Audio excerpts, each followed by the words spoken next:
Sesaat tersebar kabar kelahiran Nabi Muhammad SAW ke seluruh penjuru bumi hingga langit ketujuh, seraya para malaikat turun berantrian memenuhi hamparan bumi, mengucapkan salam dan sholawat atas kelahiran Nabi akhir zaman itu, sekaligus mengucapkan selamat kepada Sayyidah Aminah binti Wahab, ibunda suci Nabi Muhammad SAW, yang saat melahirkan ditemani secara khusus oleh 4 wanita suci yang didatangkan dengan kekuatan Allah dari zaman yang berbeda.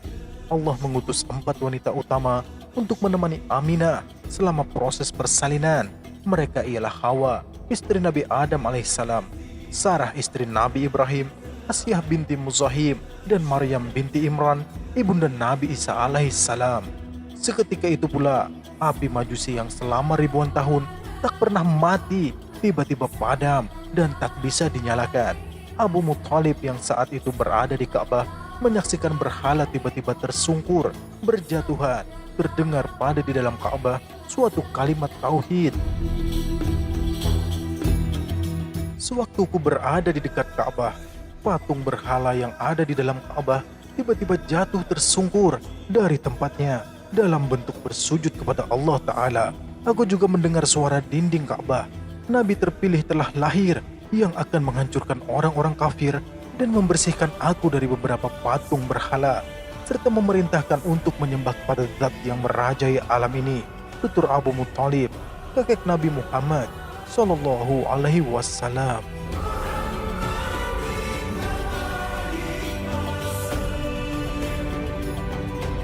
Malaikat Allah bersesakan turun memenuhi bumi. Bulan terbelah dan gemerlap bintang bersinar pijar, menerangi malam untuk merayakan dan memuliakan hari yang dijanjikan Allah akan lahirnya sosok cahaya, nur, suci kekasih Allah yang akan memberikan rahmat bagi semesta alam. Tidaklah aku mengutusmu Muhammad, kecuali sebagai rahmat untuk sekalian alam. Al-Quran Surah Al-Anbiya ayat 108.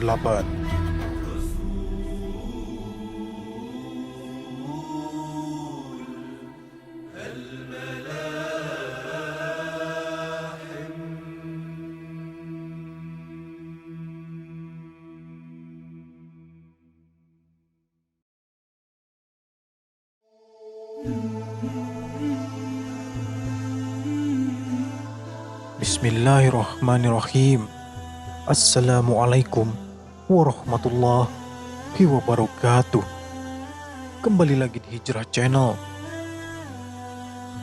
Sebelum ulasan di video ini lanjut, diharapkan kepada sahabat agar menyimak ulasan di dalam video ini sampai selesai, agar nantinya tidak salah paham dalam penafsiran atau pemahaman cerita yang terkandung di dalamnya.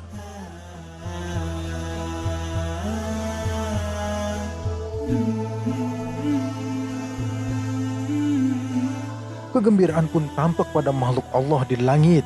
Seketika kursi terlihat bertambah wibawanya. Arsy pun bergetar menyambut kelahiran manusia yang sempurna dan utama. Saat yang bersamaan, iblis yang telah membangkang dan kafir pada tihta Allah itu memekik sekeras-kerasnya rintihan dan menangis sepilu-pilunya ratapan, gentar mendengar kabar kelahiran manusia sempurna, insan kamil yang utama itu. Telah keluar ayatul alam dan rahmat bagi anak cucu Adam. Pekik iblis nampak ketakutan di hadapan sekutu dekatnya, jin dan setan. Setelah sebelumnya iblis merasa heran karena tak bisa naik melewati pintu langit untuk mencuri dengar berita langit, lalu dibagikan kepada sekutu-sekutu mereka, para penyihir dan pemimpin yang zalim, dengan tujuan menyesatkan, melanggengkan penindasan umat manusia. Karena itulah, kalian semua telah dicegah untuk naik ke langit, kata iblis melanjutkan. Bagi para nabi dan aulia Allah serta malaikat, kelahiran Nabi Muhammad SAW adalah peristiwa agung yang dinanti-nantikan, menjadi hujah, bukti kesempurnaan risalah Allah yang selama ini mereka kabarkan kepada umat manusia di setiap zaman. Kelahiran Nabi Muhammad SAW sebagai penutup para nabi sekaligus juga menjadi bukti rahmat cinta Allah Subhanahu wa Ta'ala kepada umat manusia dan semesta alam seperti yang disebutkan di dalam Al-Quran. Untuk itulah, pada kesempatan hari yang agung itu, segenap makhluk Allah menyambutnya dengan penuh sukacita dan rasa syukur, merayakannya dengan cinta, seraya memuja Allah yang maha sempurna itu dengan mengucapkan takbir, tahmid, dan tasbih. Kemudian, saat itu juga, langit pun dipenuhi senandung salam dan solawat kepada bayi suci yang memancarkan cahayanya hingga menembus ke penjuru lapis langit ketujuh. Sementara itu, bagi iblis dan sekutunya, kabar kelahiran Nabi Muhammad SAW adalah seburuk-buruknya berita. Peristiwa dan hari naas lagi terkutuk, dan kelahiran Nabi Muhammad SAW sama artinya ancaman bagi iblis dan sekutunya, karena dimulainya konsolidasi persatuan para pecinta Nabi dan segera dicukupkannya risalah Allah kepada manusia dan semesta. Melalui sekutunya, iblis berusaha keras menjauhkan umat dari budaya memperingati kemuliaan hari kelahiran Nabi Muhammad SAW atau yang dikenal dengan Maulid. Hal ini secara sederhana dikarenakan setiap peringatan Maulid dilakukan akan mengingatkan iblis pada hari naas dan terkutuk itu, sehingga mengakibatkan iblis memekik hebat dengan ratapan yang dalam. Kemudian, relevansinya Maulid Nabi dengan persatuan umat akan mencapai titik kesempurnaan saat persatuan dimaksud dapat menumbangkan kekuatan tirani dan kebatilan di muka bumi dengan ditandai berdirinya suatu sistem dan tatanan sosial yang dipimpin oleh imam akhir zaman, yaitu Imam Mahdi yang menjamin keadilan untuk semua manusia dan makhluknya. Rabiul Awal atau bulan ketiga dalam kalender Hijriah adalah bulan yang dimuliakan umat Islam, sebab di bulan ini Nabi Muhammad SAW lahir ke dunia sebagai manusia yang diutus oleh Allah Subhanahu wa Ta'ala untuk menyampaikan ajarannya. Jauh sebelum kelahiran Rasulullah, Allah sudah mengabarkan akan kehadiran Nabi akhir zaman. Kedatangan Rasulullah telah disebut-sebut dalam kitab sebelum Al-Quran, yakni dalam kitab Taurat dan Injil, sehingga para rabi Yahudi dan para pendeta Nasrani telah mengenal Rasulullah terlebih dahulu dari gambaran tentang sifat-sifatnya. Bahkan Allah mengatur alam raya sedemikian rupa untuk menyongsong kedatangan misi kerasulan Nabi Muhammad. Terdapat tanda-tanda dan keajaiban yang mengiringi masa-masa menjelang kelahiran Nabi Muhammad Sallallahu Alaihi Wasallam. Nabi Muhammad Sallallahu Alaihi Wasallam lahir pada Senin malam menjelang dini hari 12 Rabiul Awal pada tahun Gajah atau bertepatan dengan 23 April 571 Masehi, tepatnya 2 bulan setelah pasukan Gajah menyerang kota Mekah. Sebagian ada yang berpendapat bahwa Nabi lahir pada Senin 9 Rabiul Awal bertepatan dengan 20 April 571 Masehi. Beliau lahir di kampung Bani Hashim di kota Mekah. Namun menjelang kelahirannya, langit dan bumi menyambut dengan gembira.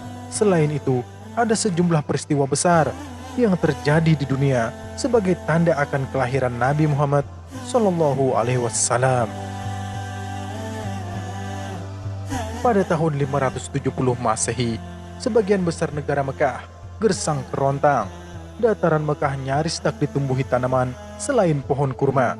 Namun menjelang kelahiran Nabi, hujan tercurah lebat. Tanah di sekitar Mekah menjadi subur dan pohon-pohon menjadi rimbun dan berbuah lebat. Selanjutnya, tanda yang terlihat pada tahun kelahirannya adalah peristiwa datangnya pasukan Gajah di bawah pimpinan Abraha, penguasa Habsyah, Ethiopia, yang hendak menghancurkan Ka'bah. Dikisahkan, Abraha adalah raja yang kejam dan arogan. Ia menyerang Yaman dan berhasil menguasainya.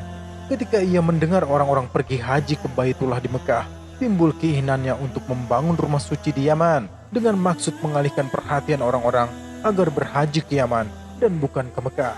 Sementara itu, ada seorang Badu yang datang dan membuang kotoran binatang di rumah suci buatan Abraha itu. Lantas, Abraha yang merasa dihina bertekad membalas dendam dengan menyerang Ka'bah. Beberapa bulan menjelang kelahiran Nabi Muhammad SAW, Abraha dan pasukannya bergerak menuju Mekah hendak menghancurkan Ka'bah. Akan tetapi, Allah menggagalkan penyerbuan itu dengan mukjizat seperti dikisahkan dalam Al-Quran, surah Al-Fil.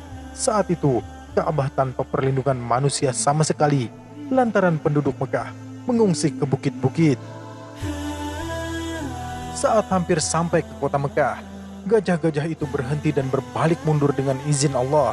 Lalu langit penuh dengan kawanan burung ababil yang datang dengan melemparkan batu-batu kerikil panas ke arah Abraha dan pasukannya, sehingga Abraha dan pasukannya hancur. Abraha sendiri dikatakan lari kembali ke Yaman dan tak lama kemudian meninggal dunia. Selain itu, menjelang detik-detik kelahiran Nabi Muhammad SAW, benteng-benteng kezaliman mengalami keguncangan. Misalnya, api suci yang dipuja-puja oleh orang Majusi atau Zoroaster di kuil pemujaan di Persia tiba-tiba padam. Api Majusi itu dikisahkan selalu menyala hingga hampir 1000 tahun. Di tempat lain, air Danau A yang dikultuskan orang-orang Persia tiba-tiba surut dan akhirnya kering. Sementara serambi-serambi istana Kisra, Raja Persia, yang merupakan pusat kezaliman dan kekafiran dunia, tiba-tiba retak dan runtuh. Sementara itu, diriwayatkan bahwa pada malam kelahiran Nabi Muhammad SAW, bumi mengguncang hingga berhala-berhala yang terpancang di sekitar Ka'bah jatuh bergelimpangan dan berhancuran. Dalam waktu yang sama, pada malam kelahiran Nabi Muhammad SAW, Tasik Safa atau semenanjung yang dianggap suci oleh orang Persia tenggelam ke dalam tanah. Selain itu, terjadi peristiwa menggemparkan di kerajaan Romawi, di mana beberapa buah gereja dan biara tiba-tiba runtuh. Demikianlah Allah memperlihatkan tanda-tanda kebesarannya akan datangnya sosok penutup para nabi yang akan menggoyahkan benteng-benteng kezaliman dan penyempurna ajaran-ajaran sebelumnya.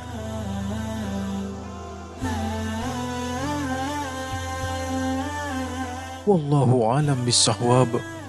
Semoga ulasan ini dapat menginspirasi dan memberikan manfaat yang baik kepada kita semua. Amin. Amin. Amin ya rabbal alamin. Apabila sahabat menyukai channel ini, silakan sahabat klik like, share, subscribe, komen, dan aktifkan notifikasi lonceng agar channel ini terus berkembang dan tetap menyampaikan syiar-syiar Islam. Salah hilap mohon maaf, karena kebenaran hanyalah milik Allah Subhanahu wa Ta'ala. Assalamualaikum warahmatullahi wabarakatuh.